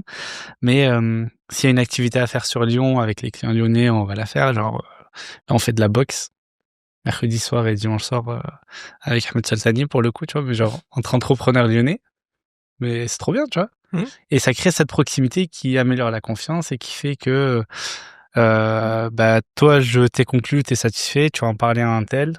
Et vu que vous deux, vous avez les mêmes valeurs, bah tu dis la troisième personne qui est moi, bah j'ai les mêmes valeurs que lui. Quand tu signes, c'est la compétence et les valeurs. Du moins sur le réseau lyonnais, quand tu vas un peu ailleurs, eux, c'est que la recommandation qui fonctionne. C'est-à-dire monsieur ou madame un tel a dit que lui était bon, j'ai pas besoin d'en apprendre plus. Donc OK. c'est comme ça qu'on conclut. OK. Et quand j'ai expert comptable du peuple tout à l'heure pour la blague, mais c'est bizarre, mais enfin, j'ai fait plein de rendez-vous, ils venaient avec leur enfant, Ouais. bah, tranquille, tu vois, genre fais comme à la maison. J'ai dit dans un podcast une fois, genre si tu viens au bureau, il faut que tu te sentes chez toi. Mmh. J'en ai qui viennent, qui bossent dans la salle de réunion parce qu'ils ont pas de bureau. Enfin, fais comme chez toi, vraiment. Ça, c'est vrai que c'est un truc qui m'a marqué quand j'étais venu, un coup, on s'était vu dans ton Oui. bureau et t'avais un cadeau derrière qu'un client t'avait fait. Plus qu'un expert comptable, la famille. Voilà, Ouais, ça exactement. c'est Propre Indus à Mulhouse, c'est des clients de Mulhouse. Et bah pareil, eux ils ont fait un événement il y a pas longtemps là sur Mulhouse. En toute transparence, je pouvais pas du tout y aller, bah j'ai fait en sorte d'y aller. Parce que ça vient améliorer la relation, etc. Bon, ils peuvent envoyer des photos de leurs enfants en mode regarde ce qu'il fait. Ça n'a aucun rapport avec la compta, tu vois, mais ça crée une relation de proximité qui fait que ça noue une confiance incroyable. OK. Super.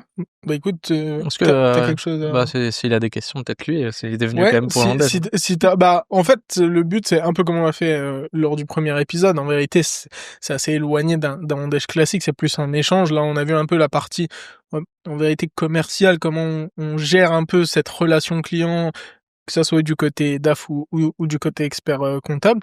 Je sais pas si t'as des questions, Moi, j'ai une question. vas-y? C'est comment tu fais pour vendre ou augmenter tes prix quand ce que tu produis, c'est de l'immatériel?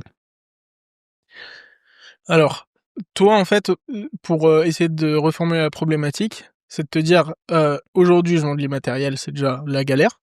Oui. Il faut déjà que je justifie mon prix et cetera. Mais là, en plus, je suis dans une dynamique où il faut que j'augmente mes prix. J'ai déjà du mal à les faire passer une première fois, il va falloir que là, en plus, je les Non, augmente, c'est c'est ça? ton prospect que tu vas signer, tu vas lui proposer 300 €. OK, donc pour un nouveau client? Ouais. Lui, ça peut paraître un coup de fou parce qu'il voit pas, Mmh. je vais pas dire la valeur ajoutée, mais il voit pas pourquoi ça serait autant parce qu'il a des prix en tête du marché qui sont faussés. Et ton client actuel à qui tu voudrais proposer de nouvelles missions potentiellement, tu vois, comment tu l'augmenterais parce que pour lui, ça inclut dedans, tu vois. En fait, ça, c'est un sujet compliqué. En Ok. fait, quand t'es sur, comme tu dis, de l'impalpable, tu vois, c'est un peu compliqué. Moi, j'ai déjà bossé dans des bureaux d'études. quand tu vas aller vendre des prestats qui sont en plus un peu éloignés de ce que les gens connaissent, parce que en vérité, enfin, faut dire aujourd'hui, toi, tu as un certain écosystème autour de toi, mais la majorité des entrepreneurs, la compta, ils ont un peu de mal avec. On va Oui, ils pas savent se pas du mentir. tout ce que c'est, Ils même. savent pas, ils comprennent pas. Pour eux, en gros, tu regardes le compte bancaire, tu vérifies s'il a bien pris en photo son ticket, et il se dit, bah, il fout quoi, en fait, le mec, à part, à part regarder s'il y a une facture et tout. Moi, je pense que, en fait, ce qu'il faut, c'est essayer de trouver, c'est très difficile, hein, ce que je te dis, hein, mais essayer de trouver une solution pour faire prendre conscience, en fait, en un minimum de temps, avec des exemples concrets. Tu vois, par exemple, de dire, J'ai bossé sur ça. Hein. c'est vrai? Ouais. Ah bah, tu vois, c'est que t'avais déjà un peu la solution, au fond. Mais, Tu sais, en nous, fait, on a un dossier de travail à faire, etc. Donc, tout est documenté. ouais. Moi, en rendez-vous de prospection, je présente le dossier de travail. Pour dire l'invisible que tu vois pas, on passe des heures à te faire un dossier de travail, Alors, etc. concrètement, par exemple, vas-y, c'est quoi, en gros, un dossier de travail? Il y Quand a on quoi? fait le bilan, Ouais. en fin d'année, il y a tout un dossier de travail qu'on doit documenter. Capital social, mettre les statuts, justifier qu'il n'y a pas eu d'augmentation de capital, Mhm. s'assurer qu'on a le bon solde bancaire. Donc, en fait, c'est de la recherche de documents et expliquer certaines variations, tu vois. Mhm. Donc, ça prend du temps. C'est pour ça que les bilans peuvent sortir plus tardivement. Moi, je le présente pour dire, ton bilan, tu le veux le 15 janvier. Joue le jeu, envoie les documents très tôt si tu veux l'avoir très tôt, tu vois. Parce que Mhm. nous, on doit tout documenter et justifier derrière. Mhm. Mais même comme ça, tu vois, c'est délicat d'aller... Moi, pour moi, c'est ça, en fait, le secret. C'est d'essayer de faire preuve d'une transparence et d'une pédagogie qui va justifier ton tarif et en fait, il faut aussi sortir de cette mentalité d'expert comptable où ta vie c'est les chiffres et où t'es Ouais. face à des gens, leur vie c'est pas les chiffres et où eux c'est très abstrait. Je vais te donner un exemple. Quand je bossais dans l'industrie, il y a un truc qu'on aimait bien faire. Je sais que ça c'était un truc sympa, c'est t'emmenais ton client à l'usine. Mm. Pourquoi? Parce que en fait, quand il signait un bon de commande. Il achetait des trucs qu'il voyait écrits sur Ouais, un du papier. matériel, ouais. Le jour où tu l'emmènes à l'usine, qu'il voit que tu as une ligne de production avec 10 personnes qui bossent dessus, que tu as une cuve énorme qui fait couler là-dedans, que tu as un gars à la fin qui fait un contrôle qualité et tout, bah, il se dit, OK, je comprends Ouais, le travail qu'il y a derrière, tu vois. Et un peu, alors c'est très éloigné de l'expertise comptable comme exemple, mais un peu dans cet esprit-là de se dire, je vais, toi, c'est pas palpable, tu peux pas le montrer. Donc de dire, ok, je vais te le vulgariser, te le mettre à ton échelle et te le présenter. Ça peut être des exemples concrets de dire, bah tu vois, par exemple, en ce moment, j'ai un client, c'est un restaurateur, il a fait, on lui a fait tel truc et tout, machin. Lui, il a limite pas vu l'existence de cette procédure-là. Nous, ça nous a pris 1 jour et demi de travail à 2 collaborateurs, tu vois, par exemple. Et de lui Ouais. montrer, regarde, il y a ça, Ok. ça. Et en fait, se dire, ah ouais, mais ça, c'est inclus dans la presta, Mm. tu vois. Et d'essayer de, à la fois, montrer ce qui se passe, de le mettre avec des exemples concrets, parce que tu as des gens qui vont pas forcément comprendre le réel, et le vulgariser pour que pour eux, ça soit clair, tu vois. Ok, très clair. Il y a ça, Ouais. mais je pense un deuxième axe, c'est celui de se dire, si tu fais pas, voilà les conséquences, tu vois? La peur. C'est Parce c'est que... au-delà de la peur, ouais. c'est de dire, en fait, tu vois, genre, ceux qui, j'ai n'importe quoi, n'ont pas fait de, tu vois, même si c'est pas de la peur, tu vois, c'est même le fait de passer à côté d'une économie ou et cetera, de dire montrer, tu vois, que, Mm. bah, tu vois, sur un client, on est arrivé, il avait un montage pas optimisé. En fait, on a rechangé, ça lui a permis d'économiser tant par an, ça faisait tant de milliers d'euros, tu vois? Et de ramener de l'exemple Mm. concret dans ce sens-là aussi, je pense que ça peut être pas mal. Apporte l'expertise. C'est ça. Tu vois, t'as le travail et montrer parce que ça, ce qu'il a montré, c'est plutôt le travail qui est fait. Ouais. Après, t'as la partie expertise aussi où, Ok. malheureusement, c'est vrai que moi, j'ai du mal avec cette approche-là, mais il faut avoir une approche héroïste. C'est-à-dire, tu vois, Ouais. beaucoup de temps, me rapporte temps. Mm. Ouais. Bon, c'est vrai que sur Mais d'autres ça fonctionne notions, moins en France. je disais, beaucoup sont pas à l'aise avec les chiffres, c'est vrai. Par contre, des chiffres avec un symbole euro derrière, ils sont beaucoup Ouais. plus à l'aise. Ou un graphique, tu vois. Ouais, aussi. Tu vois, le truc Mais basique. Mais... là, demain, un client, tu lui dis, bah écoute, tu vois, par exemple, ce montage-là que je te propose, il te paraît hors de prix. tu gagnes temps. Concrètement, tu gagnes temps et tu dis, bah regarde, par exemple, tu vois, ce client-là, bon, je lui fais économiser quoi, 100 000 euros sur l'année. Il va te dire ah ouais. Tu lui dis en fait, et t'as des phrases impactantes, des trucs qu'on utilise beaucoup en égo, c'est de dire concrètement, là si je te dis donne-moi 6 000 € et je t'en donne 100 000, tu le fais ou pas? Il va te dire bah oui, bah c'est ce que je te propose. C'est pas faux. Tu vois? Ah non, je suis d'accord. Je me souviens, c'était sur un montage fiscal à qui quelqu'un, je parlais de ce montage et tout. Il va dire ah non, franchement, peu importe ce qu'il faut faire, moi c'est trop lourd pour moi, j'ai pas envie de faire. Non, il a dit peu importe combien je gagne, peu importe combien ça me fait gagner, moi franchement c'est trop relou. Et j'ai dit même pour 1 million d'euros, tu le fais pas? Il dit, ah, pour 1 million, je réfléchis quand même. Ah, voilà. Bon bah alors j'ai c'est pas réfléchi. peu Ah, importe. Viens on chiffre, viens on chiffre, on voit si c'est intéressant ou pas. Ouais, non mais c'est vrai. Moi, j'ai une dernière question pour Allez, Alexis. vas-y. Vas-y. C'est pas une question, c'est une demande. Un compliment pour les experts comptables. Ah. Ils font très bien les TVA. Un Pas dans compliment- les temps, mais bien. un complément pour les experts comptables, ils ont réussi quelque chose. Ça sera un short, ça, je précise. Hein. Non, rien de non, ils ont réussi à être partenaires des entrepreneurs dès le début.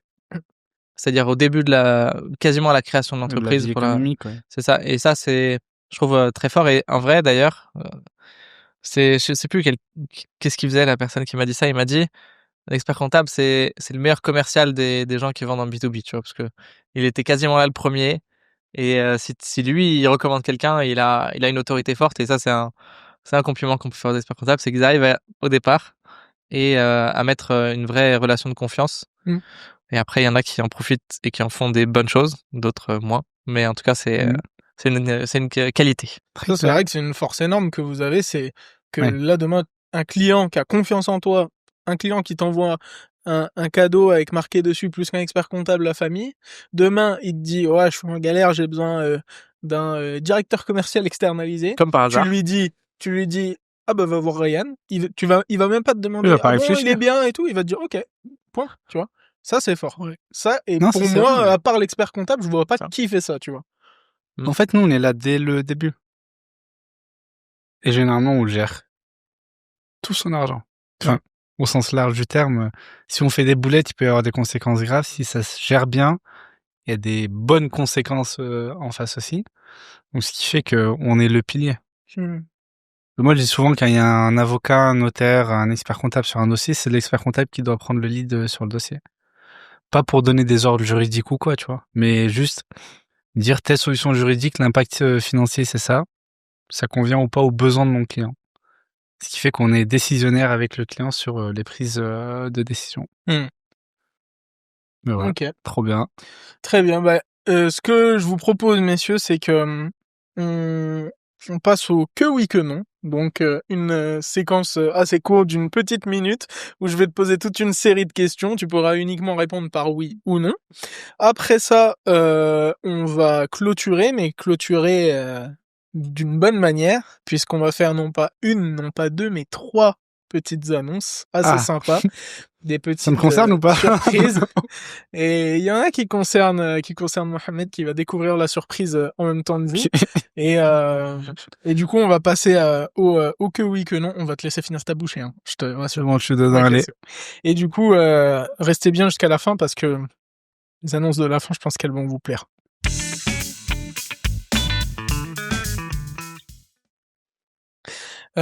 Donc, les règles sont simples. Je te pose les questions à la chaîne. Tu as le droit de répondre oui ou non. Ok. Point. Ok. Il y en a qui ont été écrites par Alexis. Je sais pas si je vais réussir à les lire, mais je vais essayer, tout du moins. Eh oui, tu as vu ma magnifique.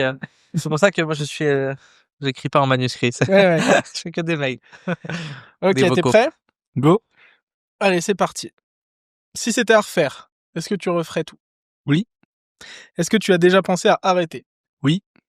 Est-ce que tu as le syndrome de l'imposteur? Non. Est-ce que tu dois faire ça toute ta vie? Non. Est-ce que tu penses que c'est une bonne chose de travailler en famille? Non. De travailler entre amis?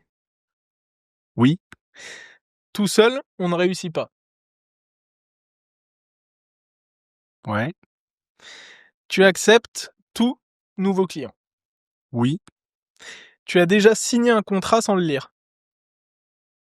Oui. Est-ce que tu travailles pendant tes vacances? Oui.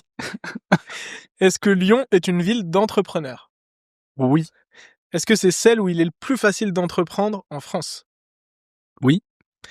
Est-ce que tu considères avoir réussi aujourd'hui? Oui. Est-ce que tu t'es déjà fait arnaquer? Oui. Est-ce que tu serais toujours le même avec 10 millions sur ton compte? Ouais. Si tu pars un mois, est-ce que ta boîte tourne toujours?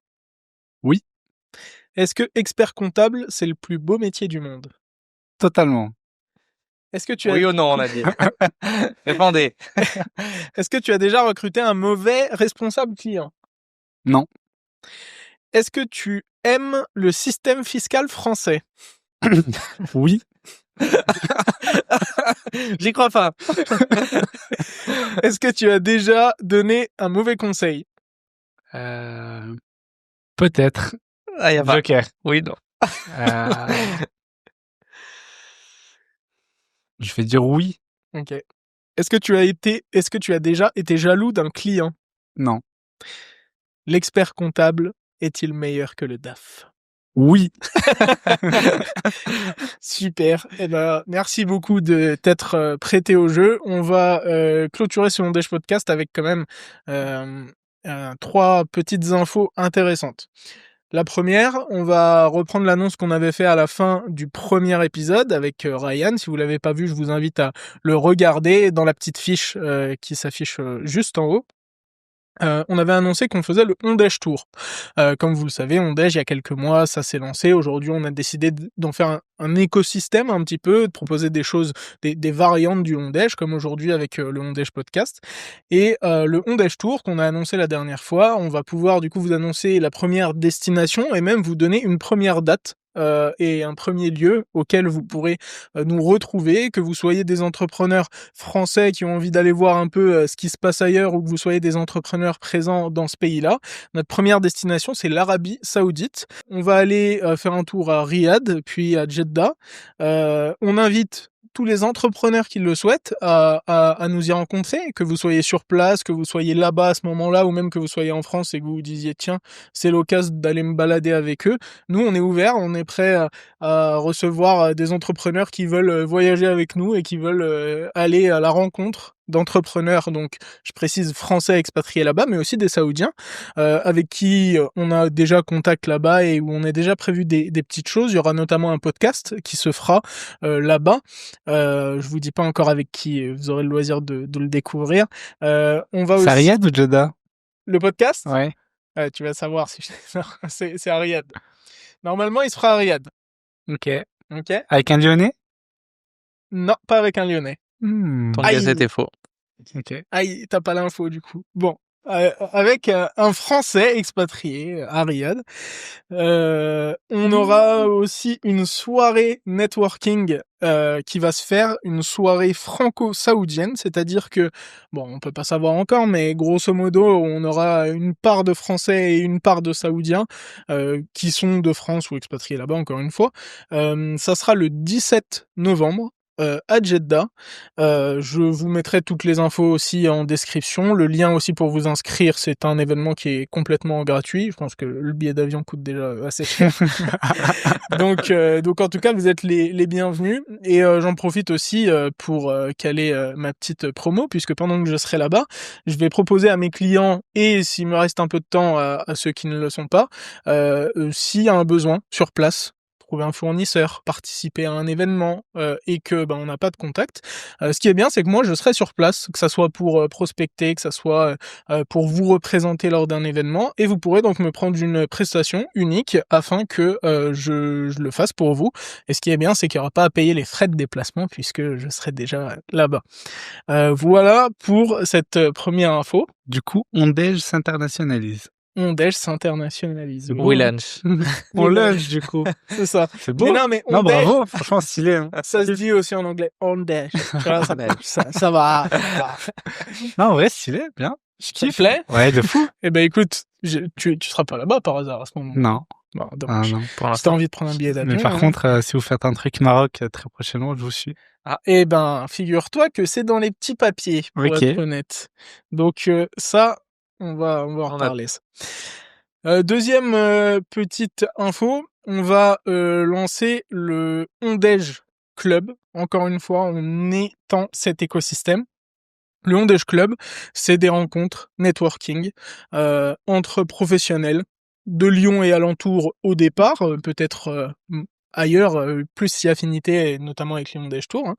L'objectif, pour être très clair, c'est du networking, mais à la cool. Bon, je veux pas faire je veux pas faire du deux poids deux mesures non plus, mais on va dire que c'est du networking léger. L'objectif, c'est plus de se connecter avec d'autres professionnels, de passer de bons moments, de voilà, faire un repas ensemble, d'échanger, de pouvoir se poser des questions, voilà, et si bien sûr l'occasion s'y prête, de pouvoir s'échanger des clients, des contacts, des partenaires, que sais-je. Le Ondège Club, c'est tout simplement des rencontres entre des professionnels qui veulent réseauter sur Lyon alentour. Et qui Ondège. Et comment Et Ondège.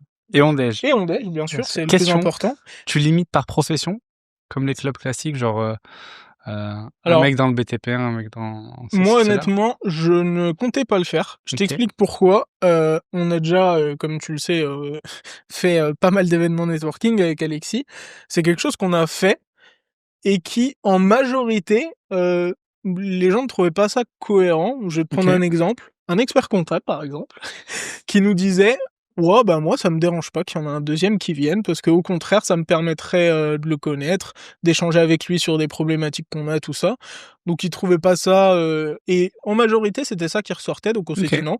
On fait un Ondège Club, qui est ouvert à tout le monde, qui sera quand même... pour être honnête, bon, ça sera, on va dire, avec un certain prix d'entrée, pour que ça soit dédié quand même à des entrepreneurs, je vais pas dire capés, mais en tout cas à une certaine typologie d'entrepreneurs. On a une idée du prix ou pas ? Une idée du prix, non. On sait pas encore. Je pense que ça dépendra aussi des lieux, puisque ce qu'on a prévu de faire, c'est de changer de lieu à chaque fois, d'essayer de faire des petites activités. Il y aura deux formules en fait. Sympas. Il y aura une formule où les personnes s'inscrivent pour venir un peu à l'année. Et après, des invitations ponctuelles aussi. Voilà. Donc, il y aura ce modèle-là. Je peux me permettre de dire un truc ? Ouais, vas-y. J'ai le droit d'être le premier adhérent ou pas ? Non, mais t'as pas le droit. Tu es déjà obligé. dedans. C'était justement du coup. l'annonce prévue. C'était que on a déjà notre premier adhérent au Ondège Club. Donc Mohamed Chila fait partie du Ondège Club. Si vous êtes expert comptable, vous pouvez donc aussi rejoindre le Ondège Club, puisque Mohamed Chila... Je vais fraternité, bien sûr. Je vais diffuser ça chez les experts comptables lyonnais. Eh ben super. On va lancer ça très vite. Et pour finir, j'ai une dernière petite surprise pour notre invité. Ça me fait peur. Franchement, tu peux avoir peur, parce que celle-là, j'ai même hésité à te la proposer. Hein, ah ouais, bien. Ouais. Allez. Cet extrait ne sera pas coupé. Hein. Si tu dis non, et c'est pas grave. Hein. Ce que je voulais te proposer, c'est qu'on se fasse, dans un futur assez proche, peut-être d'ici la fin de l'année, par exemple, qu'on se refasse un Ondège, mais un peu inversé, où je te laisse choisir une personne que tu as envie de voir témoigner, à qui tu as envie de poser des questions, dont tu penses qu'il pourrait faire un partage d'expérience intéressant, ok ? Une personne de ton réseau, un client, que sais-je, où je vais donc animer un Ondège entre toi et lui, pour, qu'on puisse voir un peu cette relation qu'il y a entre vous, et au-delà de ça, que ça soit une personne idéalement inspirante qui puisse répondre à un maximum de questions, donner des conseils, tout ça. Sauf que, ce Ondège, on va faire un Ondège un peu premium. J'ai pas encore l'idée du nom de comment je l'appellerai, peut-être que ça s'appellera Ondège Podcast Premium, ou le Ondège Podcast Gold, je sais pas, mais ce qu'on va le faire, c'est qu'on va le faire dans un lieu un peu atypique. Donc ça sera soit un Ondège dans l'avion. On prendra un vol en classe business et on se fera un Ondège dans l'avion. Soit ça sera un pour aller à Riyad, par exemple. Pour aller à Riyad. Soit on se fera un Ondège sur un bateau. Okay. J'ai vu que t'aimais bien pendant tes vacances te faire des virées en bateau. C'était pas des vacances, hein. Ah, c'était même pas les vacances, c'était c'est un vrai. rendez-vous bilan. Ouais, un rendez-vous bilan sur un bateau, en tongs, short de bain, mais c'était un rendez-vous bilan. C'était vraiment un rendez-vous bilan. Ça veut dire frais de société. Ça. C'est-à-dire qu'il recevait un appel de la famille ou quoi, il disait non mais je bosse là, s'il vous plaît. Et Ok. ou alors sur un bateau, bon bien sûr dans une destination chaude vu que la température ne se réchauffe pas à Lyon dans les mois qui viennent. Ou une troisième option, c'est toi qui décides. Donc soit on dèche dans l'avion, soit on dèche sur un bateau, soit je te laisse décider d'une troisième option. On va le faire. Ok. Ça, si Dieu le permet, c'est sûr. L'endroit, je vais réfléchir. Ok, ça Donc, tu marche. choisis la troisième option. Non, ça sera peut-être Ok. une des deux. Et est-ce que t'as déjà une idée de personne en tête? J'ai quelques idées en tête. Ok. Tu veux pas t'avancer dessus? Ils diront pas non, Ok. mais on va essayer de faire découvrir des petites pépites qui sont très connues, Ok. mais pas par la grande masse. Ok. Très bien. Donc voilà. Eh ben écoute, je te laisse avancer là-dessus. Ce que je te propose, c'est que dans un mois, tout pile, on fasse tous les deux un post LinkedIn où on annonce le nom et le lieu du Ondège Podcast Gold Edition. C'est deal. C'est Ça bon? me va. C'est utile. Eh ben allez, on fait comme ça. En tout cas, Mohamed, je te remercie. Merci à toi, Merci Ryan. beaucoup Merci, pour ce Alexis. moment d'échange, de partage. C'était très intéressant. T'es en plus très ouverte, tu as pas de tabou, tu réponds à toutes les questions et t'es comment dire, t'es volontaire, enjoué, je sais pas comment on dirait, donc Non, en vrai, c'est agréable. c'était un vrai plaisir. T'as- Après, j'étais en confiance, je vous connais, mais C'est cool, c'est cool. même si vous m'avez fait plein de surprises.